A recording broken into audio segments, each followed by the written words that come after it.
ટીવાય BCom semester 5 વિષય business loss, Vivekananda commerce college. એક સવાલ આપણે પહેલા પૂરો કર્યો હતો, કરાર એટલે શું, કરારના આવશ્યક તત્વો સમજાવો. એ પૂરો થઈ ગયો હતો 9 મુદ્દાવાળો લાસ્ટ લેક્ચરમાં. આજે છે 9 ચેપ્ટરનું નામ છે દરખાસ્ત. બીજી ભાષામાં પ્રસ્તાવ કહેવાય, પ્રસ્તાવ. ઇંગ્લિશમાં કહેવાય પ્રપોઝલ.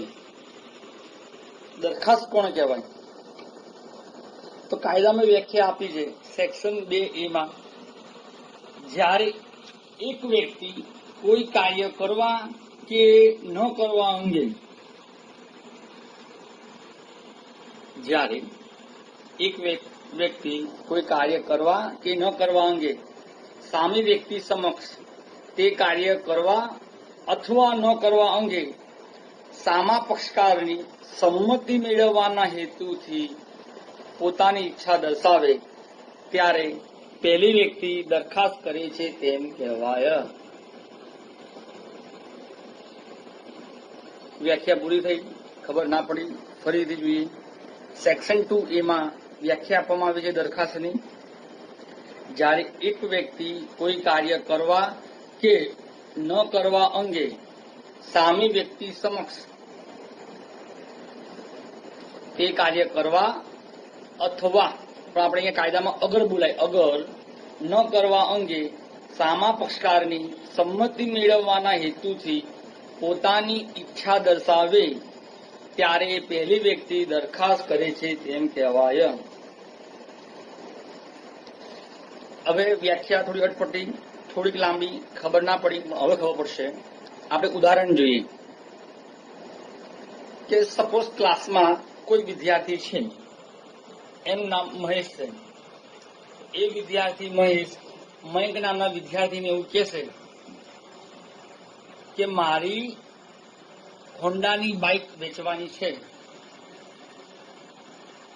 30,000 રૂપિયામાં, તમારે લેવી છે?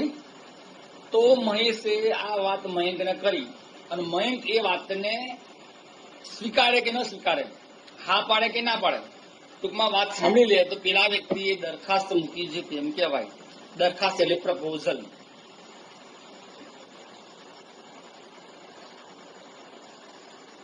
બીજું ઉદાહરણ લઈએ. સપોઝ કોઈ રેડીમેડનો વેપારી છે, અમદાવાદમાં રહે છે. એ રાજસ્થાનના વેપારીને એવું કહે છે કે મને તમે 10,000 નંગ શર્ટ 200 ભાવે આપશો? તો એને દરખાસ્ત કરી કહેવાય. અમદાવાદના વ્યક્તિએ રાજસ્થાનના વ્યક્તિ જોડે દરખાસ્ત કરી એમ કહેવાય.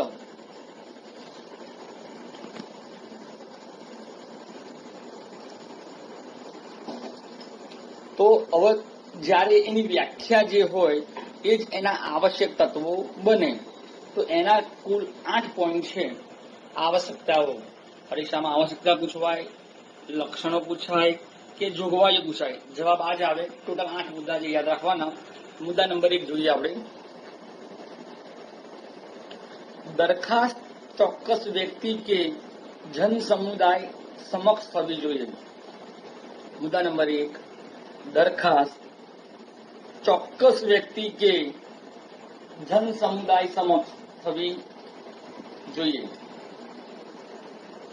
સપોઝ આપણી ઇન્ડિયાની ટીમ છે અને વિરાટ કોહલી સાહેબ એવું કહે, કેપ્ટન, કે આજની મેચમાં જે 100 રનથી વધારે મારશે એને હું મારા તરફથી 10,000 રૂપિયા ઇનામ આપીશ. તો આ થઈ દરખાસ્ત. સપોઝ ચોક્કસ વ્યક્તિને જ કે, એમ કે ભાઈ રોહિત શર્મા સાહેબ જે ક્રિકેટર છે, બીજા વાઇસ કેપ્ટન આપણા, તો કે ભાઈ રોહિત શર્મા તમે 50 રન કે 60 રન મારશો તો મારા તરફથી તમને 10,000 રૂપિયા ઇનામ. પણ રોહિત શર્મા જો 50 રન નથી મારતા તો આપવાનું નથી. પણ જો કોઈ બીજો ખેલાડી 50 રન મારી દે તો એને આપવાના નથી. કારણ કે આપણે દરખાસ્ત એક જ વ્યક્તિને કરી, રોહિત શર્માને કરી. પહેલા ઉદાહરણમાં શું હતું, આખી ટીમને કરી હતી. સપોઝ આપણે કોમર્સના વિદ્યાર્થી છે, બીએસઆર પ્રકાશન વાપરીએ છીએ, કુમાર પ્રકાશન વાપરીએ છીએ, એકાઉન્ટના સ્ટેટના બધામાં. તો આપણે દુકાનમાં કહે છે કે બીએસઆર પ્રકાશન મને આપશો, ટીવાય બીકોમ સેમિસ્ટર 5ની. તો એને દરખાસ્ત કહેવાય. આપણે કંઈ કાર્ય કરવા કે ન કરવા અંગે સામી વ્યક્તિ સમક્ષ આપણે જે રજૂઆત કરી તેને આપણે દરખાસ્ત કહેવાય. મુદ્દા નંબર 2, દરખાસ્ત કરવાનો ઈરાદો સંમતિ મેળવવાનો હોવો જોઈએ. એટલે કે જે દરખાસ્ત કરી છે એનો જે ઈરાદો છે સામાવાળા વ્યક્તિની સંમતિ લેવાની છે, એટલે કન્સેન્ટ લેવાની છે. જેમ કે તમે બસમાં બેઠા, સપોઝ આપણી કોલેજ રાયપુર છે, આવ્યા મણિનગરથી રાયપુર આપણી કોલેજ આવ્યા, બસમાં બેઠા, ટિકિટ આપણે લીધી, એટલે દરખાસ્ત કરી કે ભાઈ મને ટિકિટ આપો, મારે રાયપુર જવું છે. અને સામેવાળી વ્યક્તિ તમે ટિકિટ કાપીને આપે, પૈસા જેવી હોય, તો એને કહેવાય દરખાસ્ત. એટલે સામાવાળા વ્યક્તિની સંમતિ આપણે ટૂંકમાં મેળવવાની છે. આપણે જે બીજું કોઈ બસમાં બેસવાનું નથી, રાયપુરની બસમાં બેસીશું, મારી સંમતિ છે ભાઈ મને રાયપુર દરવાજા ઉતારી દો કોલેજ આગળ, તમારી જે ટિકિટ થતી હોય 10 રૂપિયા 15 રૂપિયા આપી દેવી પડે. એટલે કે સામાવાળા વ્યક્તિની સંમતિ મેળવવાની હોય છે. મુદ્દા નંબર 3, દરખાસ્તનો ઈરાદો પક્ષકારો વચ્ચે કાયદેસર સંબંધ સ્થાપવાનો હોવો જોઈએ. દરખાસ્તનો ઈરાદો પક્ષકારો વચ્ચે કાયદેસર સંબંધો સ્થાપવાનો હોવો જોઈએ. જેમ કે અગાઉ ઉદાહરણ આપ્યું હતું કે ભાઈ એક પૂરંગ નામનો વ્યક્તિ છે, જયેશને એવું કહે છે કે ભાઈ મારા ટીવાય બીકોમમાં સારા માર્ક્સ આવશે તો હું તને દિવાળીમાં ડાકોર દર્શન કરવા લઈ જઈશ, મારા ખર્ચે, પિકનિક કહો, પર્યટન કહો વગેરે. અને ભેલા સારા માર્ક્સ આવી જાય પૂર્વાંગના, પછી જયેશને ડાકોર દર્શન કરવા લઈ જતા નથી, તો જયેશ એના પર કેસ કરી શકે નહીં. કારણ કે અહીંયા જે સંબંધ બંધાયો એ કાયદેસર સંબંધ નથી, લીગલી નથી. આ તો મિત્રતાના ભાવે એક મનસુખી હતી કે ભાઈ જો મારો સારો હશે તો લઈ જઈશ. પરંતુ આપણે 10,000ના શર્ટ મંગાયા હોય, અમદાવાદથી રાજસ્થાનથી કે મહેસાણા ગમે ત્યાંથી મંગાયા હોય, તો એ શર્ટ એ લીગલી કહેવાય, એ ટ્રાન્ઝેક્શન થયું, વ્યવહાર થયો. જયારે મિત્ર દર્શન કરાવવાના હતા એ વ્યવહાર ના કહેવાય, એ માત્ર મિત્રતાના ધોરણે ઉભો થયેલો વ્યવહાર છે.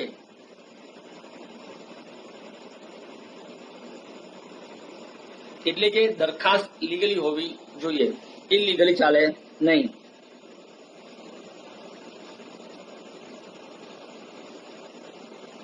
હમણાં થોડા સમય પહેલા જન્માષ્ટમી ગઈ, એ દિવસે બધા મોસ્ટ ઓફ જુગાર રમતા હોય છે, ઇંગ્લિશમાં કહેવાય વેજરિંગ. તો હવે જો કોઈ વ્યક્તિ છે અને એમ કે આપણે આઠમના દિવસે અથવા રવિવારના દિવસે આપણે જુગાર રમીશું, તો એ દરખાસ્ત ના કહેવાય. કેમ કે દરખાસ્ત હંમેશા કાયદેસર હોવી જોઈએ, ઇલીગલી ચાલે નહીં. મુદ્દા નંબર 4, દરખાસ્તની શરત ચોક્કસ અને સ્પષ્ટ હોવી જોઈએ.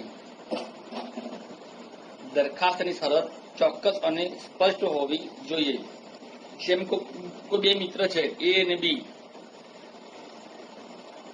તો એ વ્યક્તિ બીને એમ કે છે જો તું મારા ધંધામાં મને મદદ કરવા આવીશ તો હું તને મારા ધંધામાં જે નફો મળશે એમાંથી થોડો ઘણો ભાગ આપીશ, થોડા ઘણા પૈસા આપીશ. તો એ શું કહેવાય? દરખાસ્તની શરત કહેવાય. પણ શરત હંમેશા ચોક્કસ હોવી જોઈએ. સપોઝ ₹1,00,000 પ્રોફિટ થયો મિત્ર એને, તો મિત્ર બીને એને ₹50,000 પ્રોફિટ આપવાનો નથી અડધો, એને એના કામ પ્રમાણે અથવા નક્કી કર્યું હોય કે 10% આપીશ, 5% આપીશ, 15% આપીશ, તો એ પ્રમાણે એને નફાનો ભાગ આપવાનો છે. એટલે ઇન શોર્ટ, જ્યારે દરખાસ્ત કરવામાં આવી હોય તો તેની શરત ચોક્કસ હોવી જોઈએ. કેવી હોવી જોઈએ? ચોક્કસ.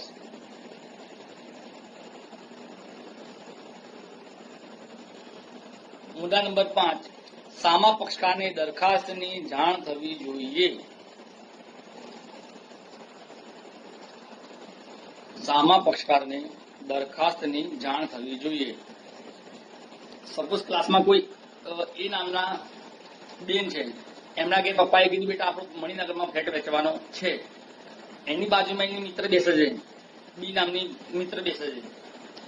તો બીને કશું કહેશે નહીં, પણ મનમાં એ વ્યક્તિ કે હા મારું મકાન વેચવાનું છે. તો 4 દિવસ પછી આની બાજુવાળી બેનપણીને કહે બીને કે તમારું મકાન કેમ ના લીધું? તો એ દરખાસ્ત કહેવાય નહીં. કારણ કે જ્યારે તમે કોઈને પ્રપોઝલ મૂકો, કોઈ વાતની જાણ કરો, સામે વાળો એને હા પાડે કે ના પાડે, પણ એના કારણે વાત ગઈ એટલો તો દરખાસ્ત કહેવાય, પણ તમે કઈ વાત કરી જ નથી તો તે દરખાસ્ત કહેવાય નહીં.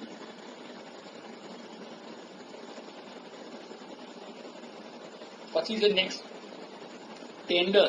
ઇંગ્લિશમાં કહેવાય ટેન્ડર, ગુજરાતીમાં એને કહેવાય ભાવપત્રક. ટેન્ડર કે ભાવપત્રક એ દરખાસ્ત નથી.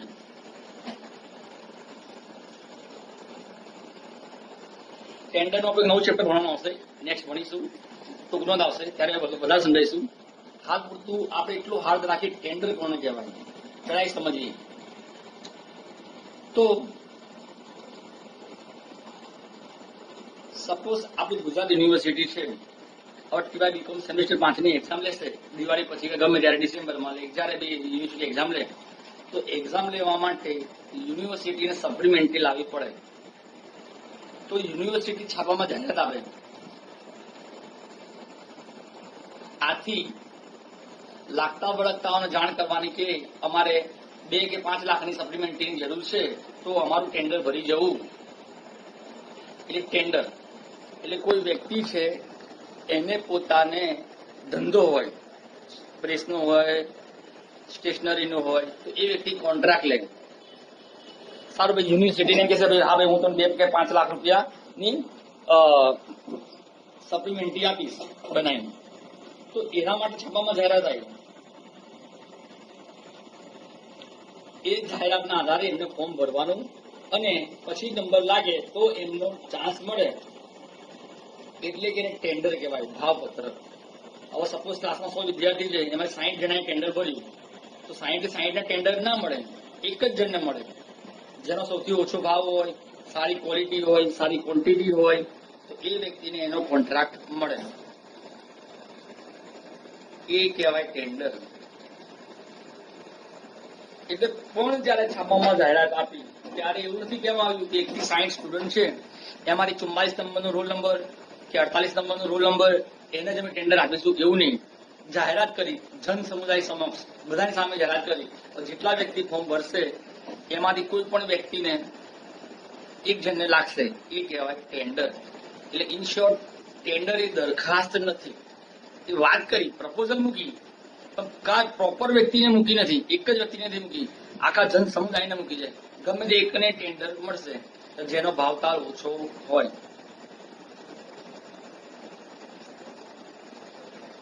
પછી નેક્સ્ટ મુદ્દા નંબર 7, નીલામ કે હરાજી એ દરખાસ્ત નથી. હરાજી ઇંગ્લિશમાં વર્ડ છે સરસ, ઓક્શન સેલ.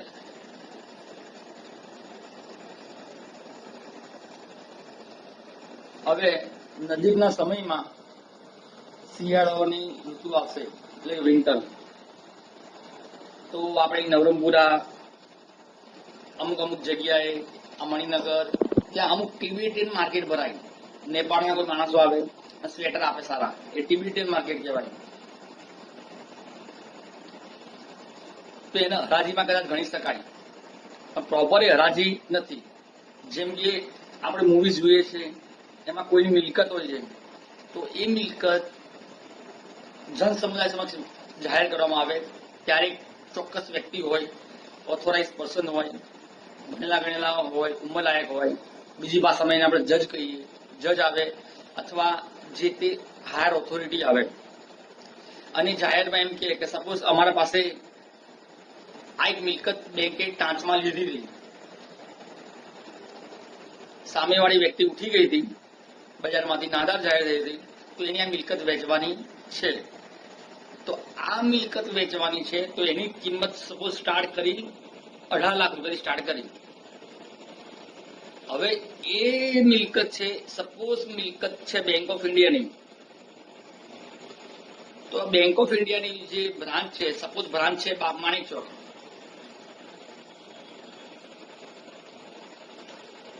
હવે જો આ બ્રાન્ચ છે બેંક ઓફ ઇન્ડિયાની, એની એક વ્યક્તિને લોન આપી હતી 25 લાખ રૂપિયાની, એને 10 હપ્તા ભર્યા અને આ લોકડાઉન થઈ ગયું, એની પરિસ્થિતિ સારી નથી અને કોઈ પણ રીઝન થી હપ્તા ભર્યા નહીં, તો બેંક એને પેલા નોટિસ આપે, 2-3 વાર સમજાવે, 2 વાર નોટિસ આપે, રૂબરૂ બોલાવે, પછી એ પૈસા ના ભરે તો બેંક તેની મિલકત હરાજી કરે, ઓક્શન કરે. એટલે હરાજી જયારે કરવા બેસે ત્યારે હરાજીમાં સપોઝ 50-100 જણા 200 જણા આવ્યા તો 200 જણને એ મિલકત મળવાની નથી. મિલકત કોઈ પણ એક જ વ્યક્તિને મળશે. મિલકત હંમેશા કોઈ પણ એક જ વ્યક્તિને મળે. એટલે જે હરાજી થાય છે, ઓક્શન થાય છે, એ એક જ વ્યક્તિને મળે, બધાને મળતું નથી.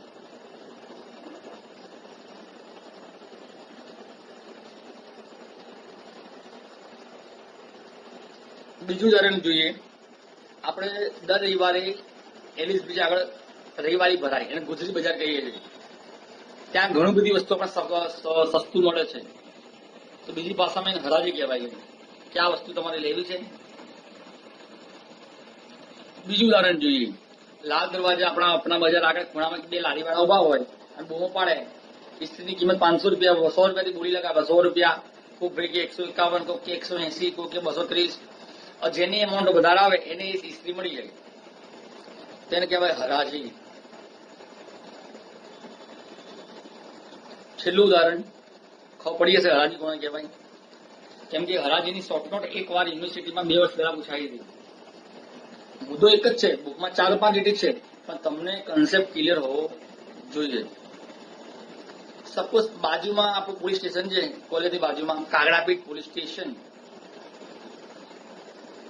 હવે કોઈ વ્યક્તિ હોય એ ત્યાંથી નીકળતો હોય બાઇક લઈને કે 4 વ્હીલ લઈને, અને એની અંદર એના પાસે દારૂ પકડાય અથવા ઇલીગલી કોઈ પ્રવૃત્તિ કરતું સામાન પકડાય તો પોલીસ સાહેબ એમને ઉપર કેસ કરે. અને એ જે ગાડી હોય, 2 વ્હીલર હોય કે 4 વ્હીલ હોય, સપોઝ આપણે 4 વ્હીલની વાત કરીએ, એ 4 વ્હીલની ગાડીની અંદર જો કોઈ વ્યક્તિ કોઈ જગ્યાએથી નીકળ્યો અને પોલીસે પકડ્યા કે ભાઈ તમારી ગાડીમાં દારૂ છે, દારૂની 2-3 બોટલ છે, કોઈ પણ રીઝનથી, કે અથવા તમારી ગાડીમાં કોઈ ગેરકાયદેસર પ્રવૃત્તિ છે, ચરસ છે, ગાંજો છે વગેરે, તો ગાડી પોલીસ જમા કરી લે અને એના પર કેસ કરે.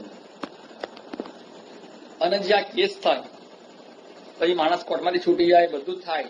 પણ હવે એ જે ગાડી પડી છે, ગાડી છોડાવવા માટે આવવું પડે પોલીસ સ્ટેશનમાં, તો એની માટે એને કોર્ટમાં જવું પડે અને કોર્ટનો ઓર્ડર લાવવો પડે. પણ ઘણી વાર કોઈ વ્યક્તિ કોર્ટમાં જતા નથી અને ગાડી છોડાવવા આવતા નથી. તો એ ગાડી પડે 1 વર્ષ થાય, 2 વર્ષ થાય, પોલીસ સ્ટેશનમાં એટલી બધી જગ્યા હોય નહીં, તો ગાડી મૂકવાની ક્યાં? પછી આપણા અમદાવાદના જે મેન કમિશનર સાહેબ હોય, એટલે કે સાહેબાગમાં બેસે કમિશનર સાહેબ, તો એ સાહેબ એની હરાજી કરે. એના માટે છાપામાં જાહેરાત આવે કે ભાઈ અમારી જે ગાડીઓ છે એ બધી ગાડીનું અમે વેચાણ કરવાના છીએ.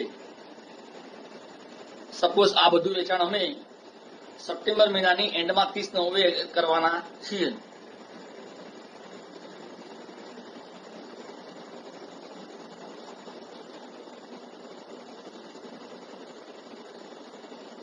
તો એ જે ગાડી છે એ ગાડી જે વ્યક્તિ છોડાવે, એટલે સપોઝ તે ગાડીનો ભાવ બોલાય 50,000, 60,000, 61,000, 74,000, 78,000, જે વધારે પૈસા આપે એને ગાડી મળી જાય, તો એને કહેવાય ઓક્શન સેલ, હરાજી.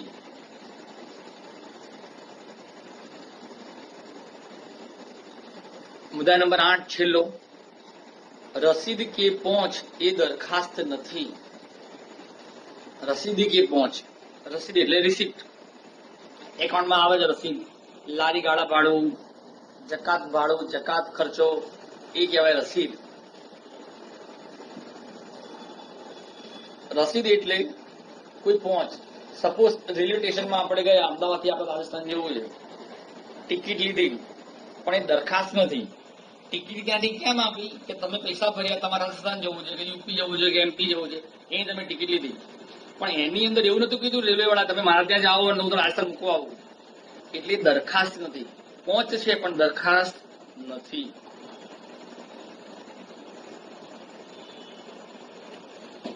જેમ કે આપણે ઉદાહરણ લઈએ સરસ, કે સપોઝ આપણે વિવેકાનંદ કોમર્સ કોલેજ સેમિસ્ટર 5,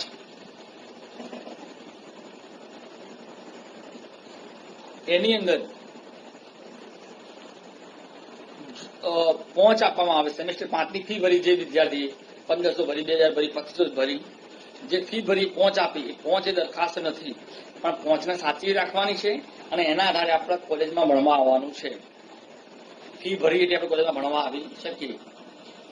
કારણ કે એ પહોંચ દરેક વ્યક્તિને ના મળે. જે વિવેકાનંદમાં ભણતા હોય, કોમર્સ કરતા હોય, સેમેસ્ટર 4 સુધી પાસ થઈ ગયા હોય, એને સેમેસ્ટર 5 માં એડમિશન મળે. એટલે એ વ્યક્તિને જે પહોંચ આપવામાં આવે એ દરખાસ્ત નથી. સપોઝ કોઈ વિદ્યાર્થી સેમેસ્ટર 5 ની ફી ભરી દીધી અને પછી યુનિવર્સિટીની એક્ઝામનું ફોર્મ ના ભરે, તો યુનિવર્સિટીની એક્ઝામ પાસ ના થાય, તો કોલેજ ઉપર એ આર્ગ્યુમેન્ટ ના કરી શકે, આક્ષેપ ના કરી શકે, સાહેબ તમારી એક્ઝામ કેમ ના લીધી. કોલેજ એક્ઝામ લીધી, યુનિવર્સિટી એક્ઝામ લીધી, પણ તમે કોઈ અંગત કારણોસર અથવા કોરોના થઈ ગયો છે, બહારગામ છો, લોકડાઉન છે, ઘરની બહાર નથી નીકળવું, એવા કારણોથી તમે એક્ઝામ નથી પણ આપતા, તો એનો મતલબ એ નથી કે તમને જયારે પહોંચ આપવામાં આવી ફીની એટલે તમે બીકોમ થઈ જ ગયા, 2 દિવસમાં બીકોમ થઈ જ ગયા. સપોઝ કોઈ માંગી આવી, બીમાર થઈ જાય, એક્સિડન્ટ થઈ ગયું, તો તમે એક્ઝામ આપી શકતા નથી. એટલે એની જે પહોંચ આવે છે એ પહોંચ એ દરખાસ્ત નથી. એટલે એને કહેવાય રસીદ અથવા પહોંચ, એ દરખાસ્ત ગણાતી નથી. દરખાસ્તનો એક સરસ કેસ છે, કેસ લો છે. પરીક્ષામાં હંમેશા આપણે કેસ લો પૂછાય, કેસ લો લખીએ તો આપણે સારા માર્ક્સ મળે. તો એ કેસ છે હાર્વે વિરુદ્ધ ફેસી. હાર્વે વિરુદ્ધ ફેસી. તો ચોપડીમાં છે, સમજાવી જોઈ લઈએ. હાર્વે ના ફેસીના કેસમાં તાર કરીને હાર્વે ફેસીને પૂછ્યું. તાર એટલે પહેલાના જમાનામાં તાર ટપાલ થતી હતી, પત્ર વ્યવહાર, મોબાઈલ થતો નતો, વોટ્સઅપ નતું, ઇન્સ્ટાગ્રામ નતું, ફેસબુક નતું, કશું જ નતું.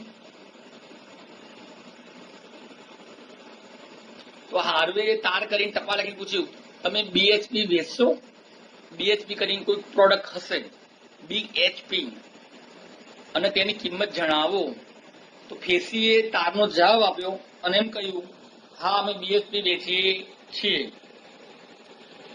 અને 900 પાઉન્ડમાં વેચીએ છીએ, 900 પાઉન્ડ. પછી હાર્વે તાર કર્યો એટલે ફેસીએ જવાબ આપ્યો. પછી હાર્વે ફરીથી એને જણાવ્યું નહીં કે મારે લેવું છે, BHP મારે લેવા છે 900 પાઉન્ડમાં, જવાબ આપ્યો નહીં.